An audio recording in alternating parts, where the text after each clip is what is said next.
ഇയാൾ സ്ഥിരം മദ്യപാനിയാണ്. മദ്യപിച്ച് കഴിഞ്ഞാൽ പലർക്കും ഉണ്ടാകുന്ന പ്രശ്നങ്ങളാണ് ഇത്. കൺസിസ്റ്റന്റ് ആയിട്ട് മദ്യം കൺസ്യൂം ചെയ്യുന്ന ഒരാൾ, സ്ഥിരമായിട്ട് മദ്യപിക്കുന്ന ഒരാൾക്കാണ് ഇത്തരത്തിലുള്ള മാനസിക വിഭ്രാന്തി ഉണ്ടാവുന്നത്.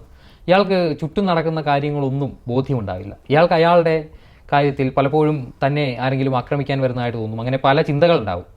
ഇത്തരത്തിലുള്ള ചിന്തകൾ, ഈ സംഭവം നടക്കുന്ന 19-ാം തീയതി ശനിയാഴ്ച ഇയാൾ രാത്രി വീട്ടിലിരുന്ന് മദ്യപിച്ചതിന് ശേഷം സുഹൃത്തുക്കളോടൊപ്പം മദ്യപിക്കുന്നതിനായി അജ്മാനിലേക്ക് പോയി തിരികെ പുലർച്ചെ 4 മണിയോടെ വീട്ടിലേക്ക് തിരികെ വരുന്ന സമയത്താണ് ഈ പറയുന്ന അതുല്യ വീട്ടിലെ കിടപ്പുമുറിയിൽ തൂങ്ങി മരിച്ച നിലയിൽ കാണപ്പെട്ടതെന്നാണ് ഇയാളുടെ ഒരു സ്റ്റേറ്റ്മെന്റ്.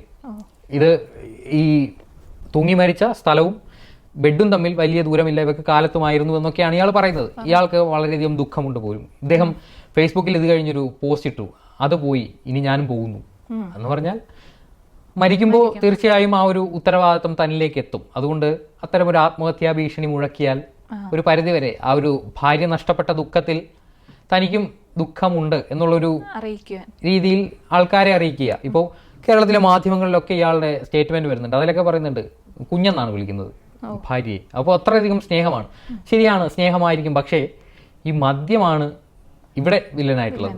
ഈ ലഹരി ഉപയോഗിക്കുന്ന ആളുകൾക്ക് കുടുംബ ബന്ധങ്ങളോ മറ്റ് ഒരു കാര്യത്തിലും മദ്യപിച്ചു കഴിഞ്ഞാൽ ഒരു ബോധ്യമുണ്ടാവില്ല.